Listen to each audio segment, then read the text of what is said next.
Gemma, everyone. I want to say that I have had the joy of visiting the community forum for the Vedic Way, and I was delighted to find that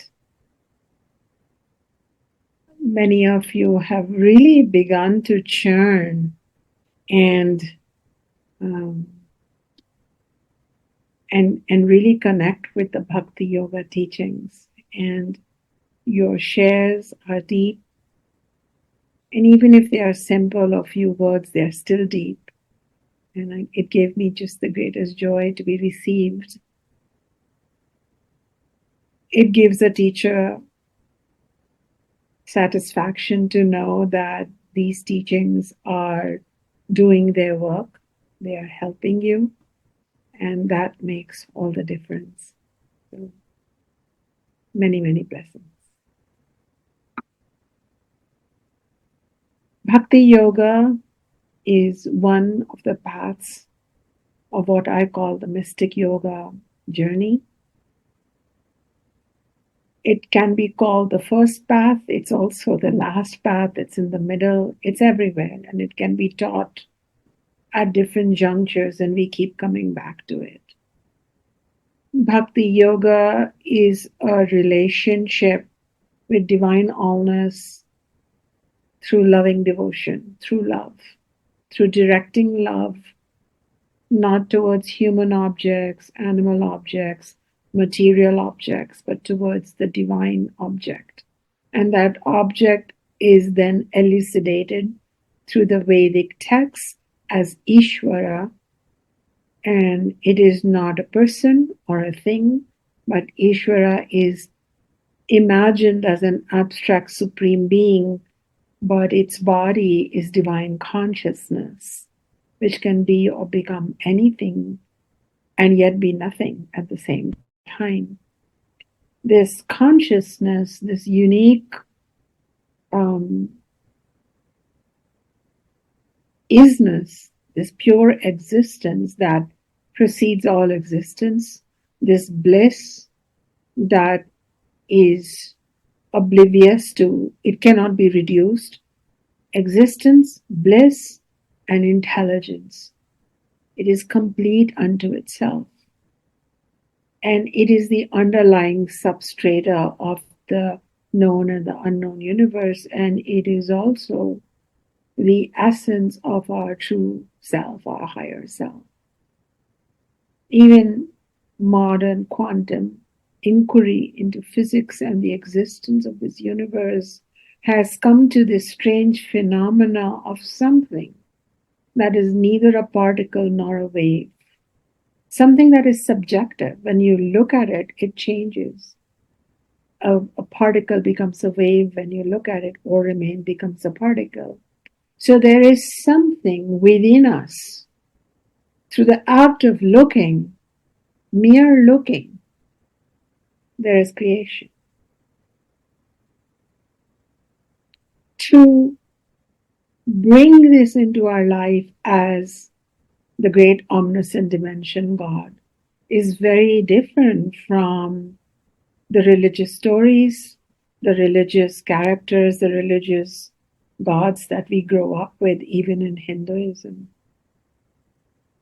What to say of other religions? But this is the beauty of Vedic study, which allows us then to take the God that we are culturalized with, or the God symbol that we are culturalized with, and try and see it from the eye of a scientific spiritualist, a Vedic seer, and experience love towards it. Now, love towards a divine, abstract, consciousness principle, which is not even a person or an entity, is not always easy. And I must say that from reading your messages, your reports, it felt like you're doing a remarkable job at it. So I'm very pleased with it.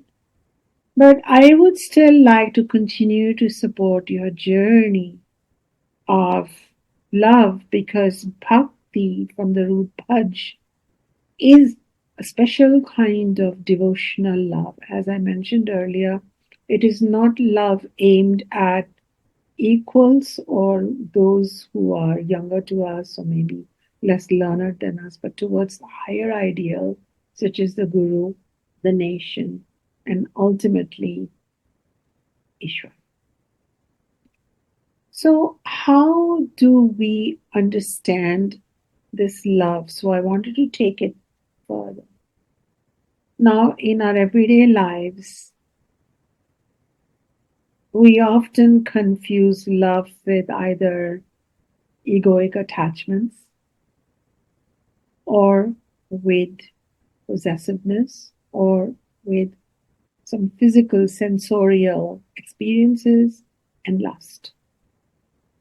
And in our modern lives, we don't get any guidance on what is love. So we're left with this deep desire to have love and probably a desire to give love. But due to the distorted understanding of love, we're often disappointed. So the sensorial, sexual, emotional attachment, sentimental bond has a Sanskrit word. It is known as kama.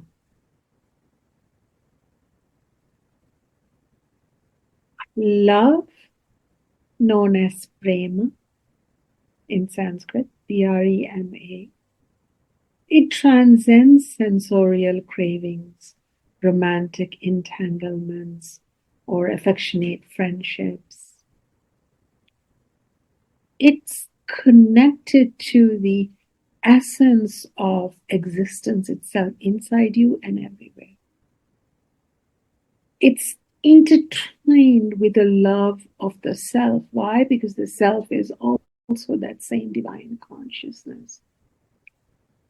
So, love truly is something to do with the spirit within. So, the Vedas, be it the Upanishads, be it Ayurveda, be it yoga, they describe our multi-dimensioned being. The physical being is made of the Panch Mahabhutas. The mental being is made of the vrittis, or the thought modifications. And the spiritual being is made of pure consciousness, or Chaitanya. So when we look at ourselves made up of Mahabhutas, we think about the element that dominates us, the dosha that dominates us, whether we are tall or short, aging or youthful, do we have oily skin or dry skin, and our identity becomes wrapped up in that. And so our sense of love around the body would be, do I deserve more love now that I'm aging or not?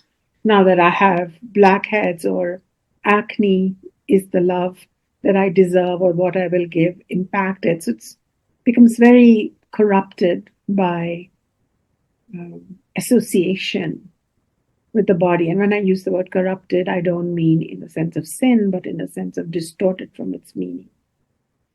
Then, on the mental plane, in the domain that's woven by our thoughts, beliefs, attitudes, memories, perceptions, once again, our mind can be deserving, non deserving, tainted, polluted, disturbed, abused, traumatized, and we have all versions of um, non cognizance or disassociations around love. If you ask me, dear students, love, and just take a deep breath with that, really is a direct phenomena connected with the spiritual plane of your being. It is connected to the transcendental, invisible dimension within you where your true essence resides, which I call the self, which is known as Atman, Purusha in yoga vocabulary. It's a realm where the untethered spirit essence dwells within you. And right now, no matter how your body is looking or feeling, and no matter how your mind is feeling or thinking, there is uncorrupted complete love dwelling in the essence of yourself, in the very core of your being. This love is not based on the condition of the body and mind or contingencies related with the body and mind. And no matter if your mind thinks about notions of what love is, this is love. There is an is-ness to this love. And it's really when we connect with the self within that we come into the fulfillment of love that was an abstract concept until now. We all yearn for it. We yearn for it because it's our innermost texture.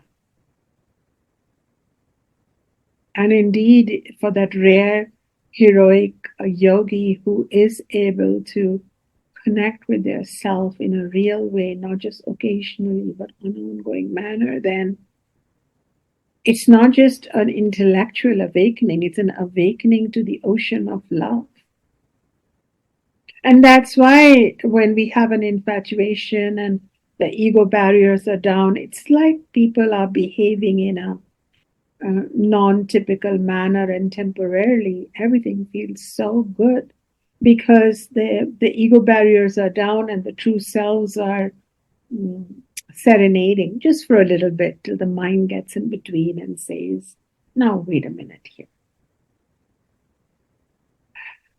So unfortunately, the further we drift away from the self, or if we live a life or a culture or a tradition, or we have taken human avatars at a time when love is only about the body, and love is only connected to the mind, then our heart cannot really experience love. And we seek love from others, and we are, at the end of the day, beggars. So we talk a lot about self-love, and it's become such a important word in our contemporary language. And I too am a big advocate of self-love, and S with a capital S, self with a capital S. So Bhakti Yoga comes in really handy here, because Bhakti Yoga is being taught to the practitioner who has not dived into the deep Upanishads to discover the self through Jnana Yoga, has not spent years in meditation. The average heart is yearning for love, and we've understood that it's the love of the self. So the ancient yogis of the Upanishads, they understood that for the average person to access the realm of the self is not easy. It's pure consciousness, albeit it's full of love and well-being, but it's not easy to access.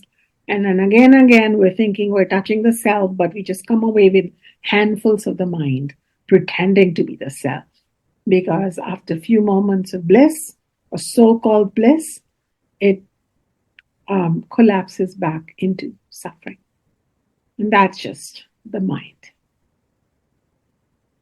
So Bhakti Yoga becomes a useful or an invaluable tool, because in this we are asked to take whatever love we have or we can experience and ideally make it as unconditional as possible and direct it towards an ideal of Ishwara. It could be an abstract ideal or a deified ideal. It doesn't matter. But we move it towards the higher ideal of Ishwara.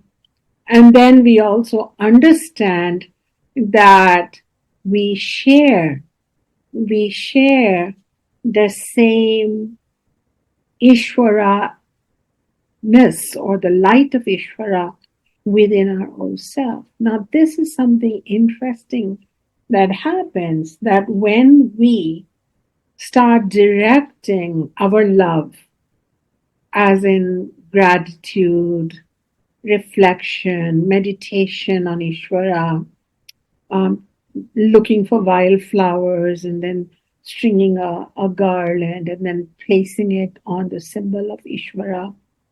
As we start doing it, something interesting happens. A metamorphosis happens. As we love the Ishvara concept or symbol outside, because the reality is non-dual, which means there is not one and the other, but all is one, that one divine consciousness represented by Ishvara. So as we love Ishvara and we offer a hand-picked daisy to Ishvara's altar, what you're really doing is placing a daisy on the altar of your own self. So, bhakti of Ishvara ultimately ends up leading you back to the self. So, the path of Bhakti Yoga is leading you back to your own divine essence of the self. Because of the inherent, because that's the truth, you may live in duality and think here is this deity or here is this altar or here is this candle and I'm offering a daisy to that candle. But because the reality is non-dual, so there is no inherent distance between the spiritual dimension within us and the spiritual dimension of the universe as per the Vedas. God is not outside and you're not this lowly slave down here. You have simply forgotten that God is inside. So in Bhakti Yoga, we practice loving devotion or bhakti outside, but what's happening, whether you accept it or not, will be that you are practicing self-love. Because there is no distinction between Ishwara and Jiva, the individual. Another word for the individual self is Atma, and another word for Ishwara is Param Atma. Para means supreme. So self and supreme self, there is no difference, just like there is no difference between a wave and an ocean. There is no difference between an ornament made of gold and gold. There is no difference between a clay pot and clay. So, the love of divine in Bhakti Yoga is the love of self. So, through the practice of Bhakti Yoga, you will come to realize that your Atman, self, is inseparable from Param Atman, the Supreme Self. And this realization shatters the illusion of separateness. It really ends the estrangement between humans and gods posed by religions. And it dissolves the boundaries, not only between the individual and the universal, but after a while, this self-love, it just starts growing into other love. Love for others. It's not even specific. And until the practitioner, the bhakta, dissolves into a boundless expanse of divine consciousness that is pure love. So, dear students, this path of Bhakti Yoga is not a path simply of devotion to a new version of godliness called Ishwara, because we've already discussed in the past classes that Ishwara comes from the root Isha, which means the inner controller that dwells in you, all beings, all creatures, Every blade of grass got Ishwara, every caterpillar got Ishwara, the tiniest of insects got Ishwara. Mountains and rivers got Ishwara, animate and inanimate, four-legged and two-legged, visible and invisible, everything got Ishwara. And so when we start serenading through bhakti, Ishwara, it leads us back to the timeless self within. Because the self is always one, not two.